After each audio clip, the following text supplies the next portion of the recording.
శుక్లాంబరధరం విష్ణుం శశివర్ణం చతుర్భుజం ప్రసన్నవదనం ధ్యాయేత్ సర్వవిఘ్నోపశాంతయే. సర్వమంగళమాంగళ్యే శివే సర్వార్థ సాధకే శరణ్యే త్రయంబకే దేవి నారాయణే నమోస్తుతే. జ్యోతిషాభిమానులందరికీ నమస్కారం. 2025 మే నెల 18వ తారీఖు ఆదివారం రోజు పూర్వాభాద్ర నక్షత్రం 3వ పాదము ద్వారా మీనరాశి నుండి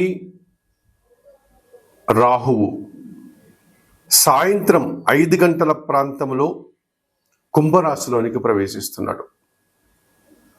అదే రోజు అదే సమయానికి కేతువు కూడా ఉత్తర నక్షత్రం 1వ పాదము ద్వారా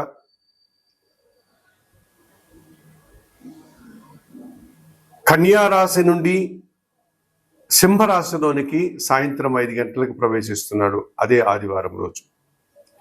ఈ రకంగా మే 18 సాయంత్రం 5 గంటలకు రాహు మీనరాశి నుంచి కుంభరాశిలోనికి, కేతువు కన్యా రాశి నుంచి సింహరాశిలోనికి ప్రవేశించడం వల్ల రాహుకేతువులు ఇద్దరూ కూడా తమ యొక్క మార్పును ప్రారంభించడం వల్ల ఈ 12 రాశుల మీద వీటి ప్రభావం ఎలా ఉంటుంది? సహజంగానే మనము ఈ ఛాయాగ్రహాలైనటువంటి రాహుకేతువుల గురించి మనం మాట్లాడుకున్నప్పుడు ఇవి ఒక్కొక్క రాశిలో 18 నెలల పాటు అనగా 1.5 సంవత్సర కాలం తమ యొక్క ప్రయాణాన్ని కొనసాగిస్తాయి. శని భగవానుడు ఎలాగైతే 2.5 సంవత్సరం ఒక్కొక్క రాశిలో ప్రవేశించే సంచారాన్ని కొనసాగిస్తాడో, గురువు ఎలాగైతే సంవత్సర కాలం తన సంచారాన్ని ఒక్కొక్క రాశిలో కొనసాగిస్తాడో, ఈ రాహుకేతువులు మాత్రం ఈ మే 18 నుంచి 18 నెలలు అనగా 1.5 సంవత్సర కాలం రాహువు కుంభరాశిలో, కేతువు సింహరాశిలో తమ యొక్క సంచారాన్ని కొనసాగిస్తారు. సహజంగా రాహువు గురించి మనం మాట్లాడుకున్నప్పుడు ఒక పొగ వంటి ఆకారం, భయంకర రూపం, నల్లని శరీరం, వాత ప్రవృత్తి కలిగినటువంటి స్వభావం, వన సంచారం, అతిధైర్యం, సాహసం, పదవి వ్యామోహం, జూదం, గ్యాంబ్లింగు, దురాశ, అత్యాశ, అన్య భాషాభిమానం, అన్య దేశాభిమానం, బలాత్కారం, భ్రష్టత్వం, దొంగబుద్ధి, గొడవలు, కలహాలు, యుద్ధాలు, కేవలం ధనార్జనే ధ్యేయంగా ఉండడం, లేక పదవే ప్రధానంగా భావించడం, కుల మతాలను వ్యతిరేకించడం, సంస్కృతి సాంప్రదాయాలను త్యజించడం, ఇటువంటి ఈ లక్షణాలన్నీ ఈ రాహువుకు ఉంటాయి. గంగా స్నానం, పితృతర్పణాలు, మరణాలు, శ్మశాన భూములు, ఇటువంటి స్వభావం కలిగినటువంటి ఈ రాహువు ఇప్పుడు కుంభరాశిలోనికి ప్రవేశించాడు. ఇక కేతువు ఇంచుమించుగా రాహు లక్షణాలు అన్నీ కలిగి ఉండి వాటితో పాటు వైరాగ్యం, మంత్రజపం, అనుష్ఠానం, వేదాంతం, దైవజ్ఞానం, నిరాడంబరత, దీక్షలు, వ్రతాలు, పూజలు, తీర్థయాత్రలు, భిక్షాటన, తంత్ర విద్యలు, సన్యాసం, దేశాటన, తీర్థయాత్రలు, సంసారానికి దూరంగా ఉండడం, నపుంసక లక్షణాలు, సన్యాస లక్షణాలు, ఇవన్నీ కూడా కలిగి ఉంటాడు ఈ కేతు. మరి ఇటువంటి కేతు ఇప్పుడు సింహరాశిలో 18 నెలల పాటు ఆయన ప్రయాణాన్ని కొనసాగిస్తున్నాడు. అందుకే మన వాళ్ళు వైదిక సాంప్రదాయాన్ని అనుసరించేటువంటి జ్యోతిష్ శాస్త్రంలో ఒక సర్పాన్ని గన శరీర మధ్యంలో ఖండిస్తే తల సర్పం సగభాగం రాహువు అయితే, తోక సర్పం సగభాగం కేతువు అని చెప్తారు. ఇదన్నీ కూడా ఒక సింబాలిక్గా, ఒక ప్రతీకగా మన పెద్దవాళ్ళు మనకు చెప్పడం జరిగింది. అటువంటి ఈ రాహుకేతువులు ఇప్పుడు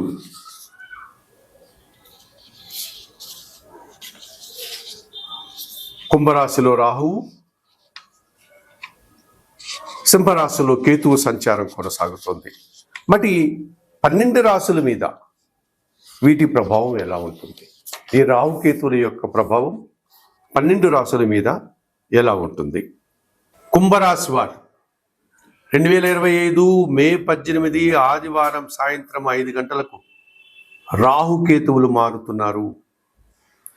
2025 మే 18 సాయంత్రం 5 గంటలకు రాహు మీనరాశి నుంచి కుంభరాశిలోనికి ప్రవేశిస్తున్నారు. అదే రోజున మే 18 సాయంత్రం 5 గంటలకు కన్యారాశిలోని కేతు సింహరాశిలోనికి ప్రవేశించి అక్కడ 18 నెలల పాటు ఆయన సంచారాన్ని కొనసాగిస్తారు. మరి ఈ రాహుకేతువుల యొక్క మార్పు సంచారం వల్ల కుంభరాశి వారికి ఈ రాహుకేతువులు ఎటువంటి ఫలితాలను ఇస్తారు అని కానీ ఆలోచిస్తే, ప్రధానంగా జన్మరాశిలో కుంభరాశిలో రాహు సంచరిస్తున్నాడు. 7వ భావములో సింహరాశిలో కేతు సంచారం కొనసాగుతోంది. దీన్ని ప్రబల కాల సర్పదోషము అంటాము. ఏ కార్యక్రమాన్ని అయితే మీరు ఆశించి ప్రయత్నం చేస్తారో ఆ కార్యక్రమం విఫలమవుతుంది, లేక అర్ధాంతరంగా ముగిసిపోతుంది, ఆగిపోతుంది, ఆటంకపడుతుంది. ఆ రకమైనటువంటి మధ్యలో ఆ కార్యం ఆగిపోవడం వల్ల మీరు ఇబ్బందులు కొని తెచ్చుకునే వారు అవుతారు. ఎవరినైతే నమ్మి మీరు సమయాన్ని ధనాన్ని వెచ్చిస్తారో వారు మిమ్మల్ని మోసం చేసే పరిస్థితి కనిపిస్తుంది.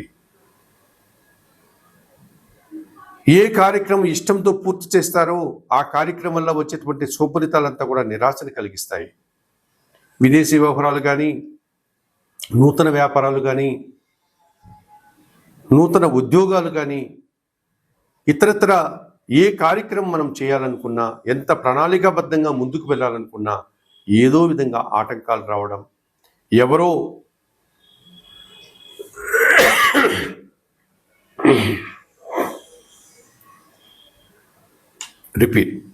ఎవరో ఒకరు మనకు ఆ సమయానికి సహకరించకపోగా ఆ కార్యక్రమం విఫలమయ్యేటువంటి పరిస్థితి కనిపిస్తుంది.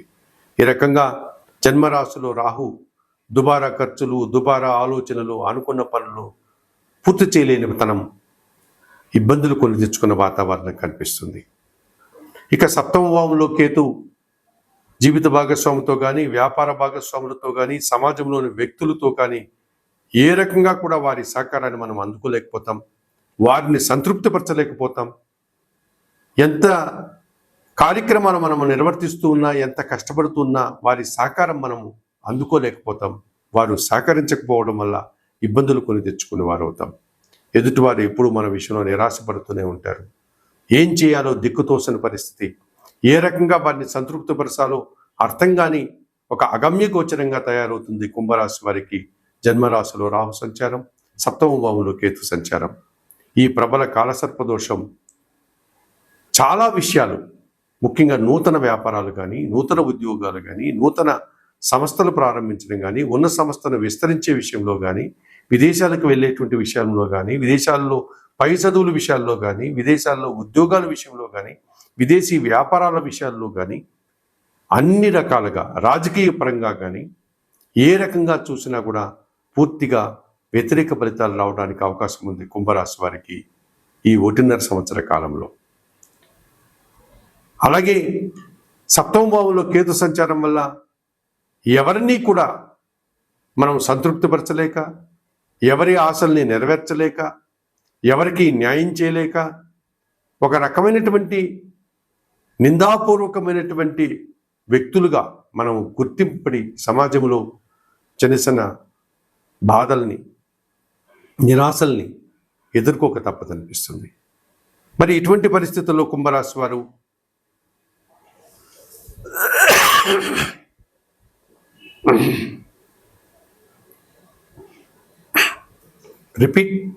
మరి ఇటువంటి పరిస్థితుల్లో కుంభరాశి వారు ఒకటికి 2 సార్లు ఆలోచించడం, అనవసరమైనటువంటి ధనాన్ని కానీ, అనవసరమైనటువంటి ఆలోచనలు కానీ, అనవసరమైనటువంటి కార్యక్రమాలు కానీ ప్రారంభించకుండా కాస్త మౌనంగా ప్రశాంతంగా ఉండడం, మంచి రోజులు వచ్చేంత వరకు నిరీక్షించి ఆ తర్వాత కార్యక్రమాలను పూర్తి చేసేటువంటి ప్రయత్నం మనం చేయాల్సి ఉంటుంది. అలా కాదని ఆవేశంతో, తొందరపాటుతో ఏ కార్యక్రమం అంటే ఆ కార్యక్రమాన్ని చేసి ఎంతంటే అంత ధనాన్ని వెచ్చిస్తూ పోతే మనం పూర్తిగా విఫలమై నిరాశను, ఆర్థికపరమైనటువంటి ఇబ్బందుల్ని కొని తెచ్చుకునేటువంటి వాతావరణం కనిపిస్తుంది. మరి ఈ కుంభరాశి వారు ఈ జన్మరాశిలో రాహువు, సప్తమంలో కేతు దోషం నుంచి బయటపడడానికి తిరుపతి పుణ్యక్షేత్రానికి సమీపంలో ఉన్నటువంటి శ్రీకాళహస్తీశ్వర ఆలయానికి వెళ్ళండి. అది పంచభూత లింగాల్లో వాయులింగం. అది ఆ పవిత్రమైనటువంటి వాయులింగేశ్వర క్షేత్రంలో శ్రీకాళహస్తీశ్వర స్వామిని, ఆ పరమశివుని దర్శించుకోండి. అలాగే అక్కడ ఉన్నటువంటి జ్ఞానప్రసూన అమ్మవారు పార్వతీదేవిని దర్శించుకోండి. ఆ ఆలయ క్షేత్రంలో, ఆలయ ప్రాంగణంలో నిర్వర్తించేటువంటి రాహుకేతు పూజలను నిర్వర్తించండి. తద్వారా ఈ జన్మరాశిలో రాహువు, సప్తంలో ఉన్నటువంటి కేతు ప్రబల కాలసర్ప దోషం నుంచి బయటపడేటువంటి ప్రయత్నం చేయండి. ఒకవేళ అంత శక్తి లేని వారు, అంతటి ధనాన్ని వెచ్చించలేని వారు, అవకాశం లేని వారు నిత్యం దుర్గారాధన చేయండి. దుర్గాదేవిని దర్శించండి. దుర్గామాతకు ఎర్రటి పూలమాలను సమర్పించండి. ధూపదీప నైవేద్యాలతో అమ్మవారిని పూజిస్తూ శ్రీదేవి ఖడ్గమాల స్తోత్రం నిత్యం చదువుకోండి. ఆ రకంగా చేయడం వల్ల జన్మరాహు దోషం నుంచి బయటపడడానికి అవకాశం ఉంటుంది. అలాగే సప్తమ భావంలో ఉన్నటువంటి కేతు దోషం నుంచి బయటపడడానికి నిత్య గణపతి ఆరాధన చేయండి. స్వయంగా మీరే ఇంట్లో ఒక గణపతి విగ్రహాన్ని ఏర్పాటు చేసుకొని ధూపదీప నైవేద్యాలతో గణపతిని పూజించండి. గణేశాష్టకం చదువుకోండి. గరికమాలను సమర్పించండి. గణపతికి ఇష్టమైనటువంటి ఉలవలను బాగా ఉడికించి బెల్లం పొడితో కలిపి ఆవులకు ఆహారంగా అందించండి. ఈ రకంగా చేయడం వల్ల ఈ కుంభరాశి వారికి తప్పనిసరిగా ఆయురారోగ్యాలతో ఆర్థిక అభివృద్ధిని పొంది ప్రశాంతంగా ఉండడానికి అవకాశం కనిపిస్తుంది. సర్వే జనా సుఖినో భవంతు.